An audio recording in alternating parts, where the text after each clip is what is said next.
ஆரோக்கியமான வாழ்க்கைக்கு Aaravil health mix auravil.in வெப்சைட்ல இருந்து வாங்கலாம். நமக்கு எக்ஸாம்ல ஒரு நோட்டிபிகேஷன் வருதுன்னா பேசிக் இவ்வளவு கொடுப்போம் அப்படின்னு சொல்லி போட்டிருப்பாங்களா? ஆமா. அந்த பேசிக்கையும் தாண்டி டிஏ, ஹச்ஆர்ஏ, டிஏ இந்த மாதிரி அலவன்ஸ் எல்லாம் கொடுப்பாங்க. அப்படி கைக்கு வரும்போது சம்பளம் இன்னும் அதிகமாகுனே. அதுக்கான கமிஷனை கவர்மெண்ட் போட்டாங்க. ரிப்போர்ட் வந்ததும் சம்பளம் நடைமுறைக்கு வந்துடும். சரி போ.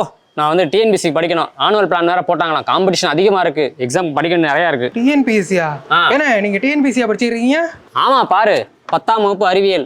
டிஎன்பிசி தான் 2 வருஷமா உட்காந்து மாங்கு படிச்சுட்டு இருக்கேன். ஆனா நான் சொன்னது வந்து இந்த railway exam, SSC exam, UPSC exam சொல்லி சென்ட்ரல் கவர்மெண்ட் எக்ஸாம் இருக்குல்ல, அதுக்குன்னு. அவ்வளவுதானே. இந்த டிஎன்பிசிக்கு படிக்கிற மாதிரி தான் ரயில்வே எஸ்எஸ்சிக்கு நான் படிச்சுட்டு இருக்கேன். என்ன ரெண்டுக்கும் ஒரே சிலபஸாக தான் இருக்கும். டிஎன்பிசிக்கு இருக்கிற மாதிரி தான் சென்ட்ரல் கவர்மெண்ட் எக்ஸாமுக்கும் இருக்க போகுது. அது போக இப்போ இந்த டிஎன்பிசிலாம் வேகன்சி கம்மியாக போட ஆரம்பிச்சிட்டாங்க. எத்தனை நாளைக்கு தான் இதே நம்பிக்கிட்டு இருக்கிறது? அதான் கொஞ்சம் ப்ரொமோஷன் ஆகி சென்ட்ரல் கவர்மெண்ட் வேலைக்கு போயிடலாமே அப்படின்னு சொல்லி இந்த ரயில்வே, எஸ்எஸ்சி, ஆர்ஆர்பின்னு சொல்லி ட்ரை பண்ணிக்கிட்டு இருக்கேன். இப்போ அதுக்கும் கூட தமிழ்லேயே கொஸ்டின் பேப்பர் கொண்டு வந்துட்டாங்கல்ல, ஈஸியாக இருக்கும்ல. சூப்பர்ண்ணே. உங்களை மாதிரி டிஎன்பிஎஸ்சி படிச்சுட்டு இருந்த நிறைய பேர் ரயில்வே எக்ஸாம்லையும் சரி, எஸ்எஸ்சிலையும் சரி நிறைய போஸ்டிங்ஸ்லாம் கால்ஃபர் பண்ணுறாங்க. அது படித்து அந்த வேலைக்கும் போயிருக்காங்க, நல்ல சம்பளமே வாங்கிட்டு இருக்காங்க. எல்லாம் ஒரே சிலபஸ் தான். நீங்கள் சொன்ன மாதிரி தமிழ்லேயே கொஸ்டின் பேப்பர் வந்துருச்சு. படிங்க, நல்லது தான். சரிப்பா, இப்போ இந்த ரயில்வே, எஸ்எஸ்சிக்கெலாம் வேகன்சி அதிகமாக போட ஆரம்பிச்சிட்டாங்க. அதனால தான் நான் அதுக்கும் ட்ரை பண்ணிகிட்டு இருக்கேன். ஆனால் நீ வேறு இப்போ சம்பளம் அதுக்கு கூட போட போகிறாங்கன்னு சொல்கிற. அப்போ நீ சொல்கிற கணக்குப்படி பார்த்தா இந்த ரயில்வேக்கும் எஸ்எஸ்சிக்கெலாம் சம்பளம் இனிமேல் புதுசாக எவ்வளோ கூட வரும்? நீங்கள் சொன்ன மாதிரி ரயில்வே எக்ஸாம்லேருந்து ஐஏஎஸ், ஐபிஎஸ் வரைக்கும் சேலரி அப்படிங்கிறத 18 லெவலாக பிரித்து வச்சுருக்காங்கண்ணே. அதில் வந்து ஒவ்வொரு 10 வருஷத்துக்கு ஒரு தடவை சென்ட்ரல் கவர்மெண்ட் என்ன பண்ணுவாங்க, ஒரு கமிட்டி ஃபார்ம் பண்ணுவாங்க. அந்த கமிஷன் என்ன பண்ணும், ஒரு ரிப்போர்ட் கொடுக்கும். அதன் அடிப்படையில் சேலரி அப்படிங்கிறத ஃபிக்ஸ் பண்ணுவாங்க. இப்போ வந்து 7th பே கமிஷனோட ரிப்போர்ட் படி சம்பளம் அப்படிங்கிறது இருக்குது. அதில் முக்கியமாக நீங்கள் எழுதக்கூடிய சென்ட்ரல் கவர்மெண்ட் எக்ஸாம் இருக்கும்ல, அதில் இப்போ எவ்வளோ சேலரி இருக்குது அப்படிங்கிறத சொல்கிறேன். இப்போது ரயில்வே எக்ஸாம் பொறுத்த வரைக்கும் அதிகமாக நிறைய பேர் எழுதுறது வந்து என்டிபிசி எக்ஸாமாக தான் இருக்கும். இவங்களோட பேசிக் சேலரி அப்படிங்கிறது எவ்வளோ இருக்கும்னா, ஸ்டார்டிங் 19,900 ரூபாயிலிருந்து 35,400 வரைக்கும். அதாவது போஸ்டிங் அப்படிங்கிறது அடுத்தடுத்த லெவல் இருக்கும். அதுக்கு தகுந்த மாதிரி ஸ்டார்டிங் சேலரி அப்படிங்கிறது இருக்கும். அடுத்தது வந்து ஆர்ஆர்பிலே குரூப் டி அப்படின்னு சொல்லியிருக்கு. குரூப் டி அப்படின்னா இது வந்து அந்த என்டிபிசியோட கொஞ்சம் கம்மியான லெவல் தான். இதுக்கு ஸ்டார்டிங் சம்பளம் அப்படிங்கிறது 18,000 ரூபா இருக்கும். ஓகேவா? அடுத்து வந்து ஆர்ஆர்பிலே ஜேஇ, இப்போ இன்ஜினியரிங்லாம் படிச்சிருக்காங்கல்ல, அவங்களாம் ஜூனியர் இன்ஜினியர் அப்படின்னு சொல்லி அந்த போஸ்ட்டுக்கு எழுதுருவாங்க. அதுக்கு வந்து பேசிக் சேலரியாக 35,400 அப்படிங்கிறது இருக்கும். ஸோ இது வந்து மேஜராக ரயில்வே எக்ஸாம் பொறுத்த வரைக்கும் நிறைய பேர் எழுதுறது, அதிகமான போஸ்ட்டு கால்ஃபர் பண்ணுறது. ஸோ இதுக்கு பேசிக் சேலரி. அடுத்து வந்து இப்போ சென்ட்ரல் கவர்மெண்ட்டில் எஸ்எஸ்சி எக்ஸாம் இருக்கும்ல, எஸ்எஸ்சி எக்ஸாம் அப்படிங்கிறது இப்போ டிஎன்பிஎஸ்சி மாதிரியே அங்கே சென்ட்ரல் கவர்மெண்ட்டுக்கான போஸ்ட், இப்போ ஜூனியர் அசிஸ்டன்ட்டு அதுலேருந்து அடுத்தடுத்த ஹையர் போஸ்ட் வரைக்கும் அங்கே கால்ஃபர் பண்ணுவாங்க. அதுக்கு மேலே போகிறது தான் யூபிஎஸ்சி அப்படிங்கிறது, ஐஏஎஸ், ஐபிஎஸ் இந்த மாதிரி இதெல்லாமே. இப்போ நம்ம எஸ்எஸ்சி லெவலில் இருக்கும் அப்படிங்கிறது பார்ப்போம். இப்போ அந்த எஸ்எஸ்சியை பொறுத்த வரைக்கும் அதிகமாக கால்ஃபர் பண்ணக்கூடிய போஸ்ட் அப்படிங்கிறது ஃபர்ஸ்ட் இடத்துல எம்டிஎஸ். இந்த எம்டிஎஸ் அப்படிங்கிறது நம்ம இங்கே குரூப் 4 மாதிரி அங்கே வந்து 10th குவாலிஃபிகேஷன்லேயே எழுதலாம். அதுக்கு பேசிக் சேலரி அப்படிங்கிறது 18,000 ரூபாய் அப்படிங்கிறதுலேருந்து ஆரம்பிக்கும். அடுத்ததாக வந்து சிஹெச்எஸ்எல் அப்படிங்கிறது ஹையர் செகண்டரி முடிச்சிருப்பாங்க, +2 முடிச்சிருக்காங்கல்ல, அவங்கலேருந்து எழுத ஆரம்பிக்கலாம். அவங்களுக்கு பேசிக் சேலரி அப்படிங்கிறது எவ்வளோ இருக்கும்னா 19,900 ரூபாயிலிருந்து 25,500 ரூபா அப்படின்னு சொல்லியிருக்கோம். அடுத்ததாக வந்து சிஜிஎல் அப்படிங்கிறது கிராஜுவேட் லெவல், இப்போ டிகிரி முடிச்சிருக்காங்கல்ல, அவங்களிருந்து எழுதலாம். இதுக்கான பேசிக் சேலரி அப்படிங்கிறது 35,900 ரூபாயிலிருந்து 47,600 ரூபாய் அப்படிங்கிறது வரைக்கும் இருக்கும். அடுத்ததாக வந்து இந்த எஸ்எஸ்சியிலேயே ஜிடி கான்ஸ்டபிள் அப்படின்னு சொல்லி ஒரு போஸ்ட் கால்ஃபர் பண்ணுவாங்க. அதிகமான போலீஸ் எடுப்பாங்க. போலீஸ்க்கு இங்கே நம்ம கான்ஸ்டபிள் எழுதுறோம்ல, அந்த மாதிரி இந்தியாவில் இருக்கக்கூடிய பாதுகாப்பு படைகள்லாம் இருப்பாங்க இல்லையா, ஆர்ம்டு ஃபோர்ஸஸ், பிஎஸ்எஃப். ஸோ இந்த மாதிரி இவங்களுக்கு எல்லாமே கான்ஸ்டபிள் போஸ்ட் எடுப்பாங்க. இவங்களுடைய பேசிக் சேலரி அப்படிங்கிறது 21,700 ரூபா அப்படிங்கிறது இருக்கும். இது எல்லாமே எஸ்எஸ்சியில் அதிகமான போஸ்ட் கால்ஃபர் பண்ணுறது, அதிகமாக நம்ம எழுதி பாஸ் பண்ணக்கூடிய எக்ஸாம்ஸ். சரி, ஓகே. ரயில்வே எக்ஸாமும் எஸ்எஸ்சிக்கு இப்போ வரைக்கும் எவ்வளோ சேலரி இருக்குங்கிற சொல்லிட்டேன். இந்த ஐஏஎஸ், ஐபிஎஸ்லாம் ஆகுறாங்கல்ல, அவங்களுக்கு இப்போ வரைக்கும் எவ்வளோ சேலரி கொடுத்துட்டு இருக்காங்க? இந்த ஐஏஎஸ், ஐபிஎஸ் அப்படின்னு சொல்லி போஸ்ட் இருக்குல்ல, இதுதான் இந்தியாவிலேயே டஃபஸ்ட் எக்ஸாமு, ஃபர்ஸ்ட் லெவலில் இருக்கக்கூடிய எக்ஸாம் அப்படின்னு சொல்லி சொல்கிறாங்க. இந்த எக்ஸாம் நம்ம கிளியர் பண்ணிட்டோம்னா ஸ்டார்டிங் சேலரி பேசிக் அப்படிங்கிறது 56,100 ரூபா அப்படின்னு சொல்லியிருக்கோம். அதே மாதிரி அலவன்ஸ் இதெல்லாம் சேர்த்து கைக்கு வரும்போது இன்னும் அதிகமாக கூட கிடைக்கும். இதுதான் ஃபர்ஸ்ட் லெவல் எக்ஸாம். இப்போ நான் சொன்னது எல்லாமே இப்போ நடைமுறையில் இருக்கக்கூடிய 7th பே கமிஷன். இதுக்கு முன்னாடி வந்து சாதாரண ஒரு கிளர்க் போஸ்ட்டுக்கு 7th பே கமிஷன் வரதுக்கு முன்னாடி பேசிக் சம்பளம் அப்படிங்கிறது 7,000 ரூபா இருந்தது. இது வந்து 7th பே கமிஷனில் 18,000 ரூபா மாற்றுறாங்க. எப்படி மாற்றிருப்பாங்கன்னு சொல்லி ஒரு கேள்வி இருக்கும்ல, அதுதான் ஃபிட்மெண்ட் ஃபேக்டர் அப்படின்னு சொல்கிறது. இப்போ இந்த ஃபிட்மெண்ட் ஃபேக்டர் அப்படிங்கிறது ஒரு எம்ப்ளாயோட பேசிக் நீட்ஸ் என்ன அதை பொறுத்து அவங்க ஃபிக்ஸ் பண்ணுவாங்க. அதில் வந்து 2.57 அப்படின்னு சொல்லி ஒரு வேல்யூ ஃபிக்ஸ் பண்ணாங்க. அதாவது இப்போ நார்மலாக இருக்க சம்பளத்தை விட 2.5 மடங்கு இன்க்ரீஸ் பண்ணாங்க. அப்படி தான் இந்த 18,000 ரூபா அப்படிங்கிறது வந்தது. இப்போ இதை தான் இன்க்ரீஸ் பண்ண போகிறாங்க. சரி, இப்போ இந்த 8th பே கமிஷன்லேயும் ஃபிட்மெண்ட் ஃபேக்டர் அப்படிங்கிறத ஒரு 2.57 கூட வேணாம், ஒரு 2 வச்சுக்கோமே.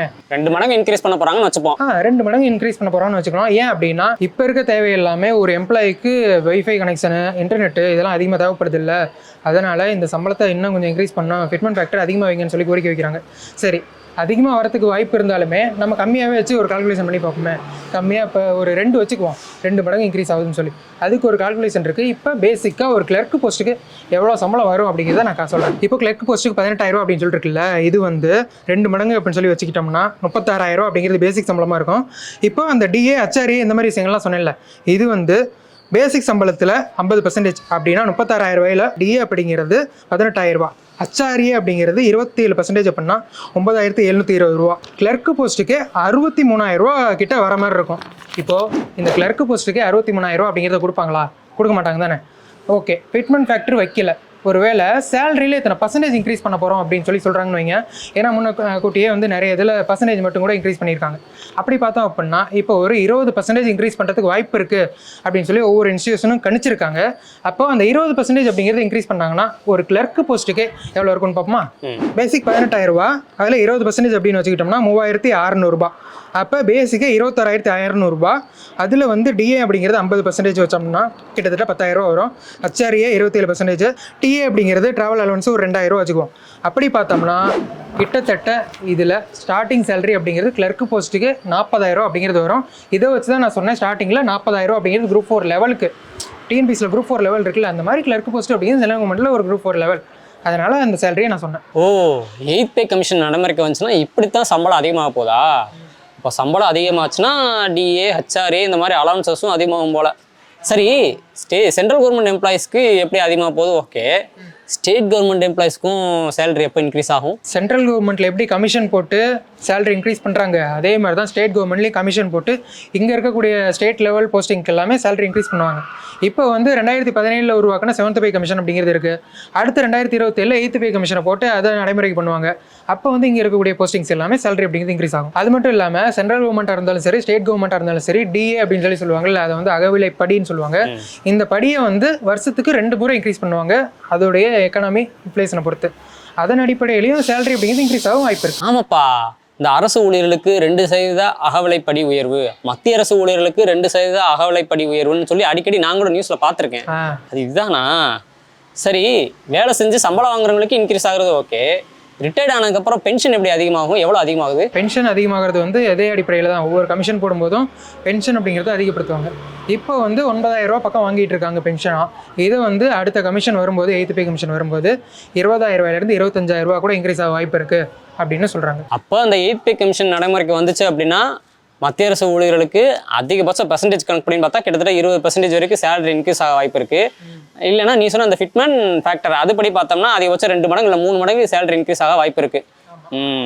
8th பேவோ 7th பேவோ சென்ட்ரல் கவர்மெண்ட்டோ ஸ்டேட் கவர்மெண்ட்டோ படித்தாதான் பாஸ் ஆக முடியும். பாஸ் ஆனால் தான் வேலை கிடைக்கும். நான் படிக்கிறேன். படிங்க. இப்போது நான் சொன்ன கால்குலேஷன் அப்படிங்கிறது ஃபிட்மெண்ட் ஃபேக்டராக இருந்தாலும் சரி, அந்த பர்சன்டேஜாக இருந்தாலும் சரி, முன்னே வந்து எவ்வளோ போட்டிருக்காங்க அதோடைய கணிப்பு படி நம்ம சொன்னது. இது வந்து கண்டிப்பாக இதுதான் வரும் அப்படிங்கிறது கிடையாது. நீங்கள் சென்ட்ரல் கவர்மெண்ட் எம்ப்ளாயாக இருந்தீங்க அப்படின்னா அடுத்த 8th பே கமிஷனில் இவ்வளோ இன்க்ரீஸ் பண்ண வாய்ப்பு இருக்குது அப்படின்னு சொல்லி நீங்கள் கணிச்சிருப்பீங்கல்ல, அது என்ன அப்படிங்கிறது கமெண்ட்டில் சொல்லுங்கள். தேங்க்யூ. உனக்கு கவர்மெண்ட் வேலை கிடைச்சிருக்கு. என்னது கவர்மெண்ட் வேலை கிடைச்சிருக்கா? ஆமா, எனக்கா? ஈஸ்வரா!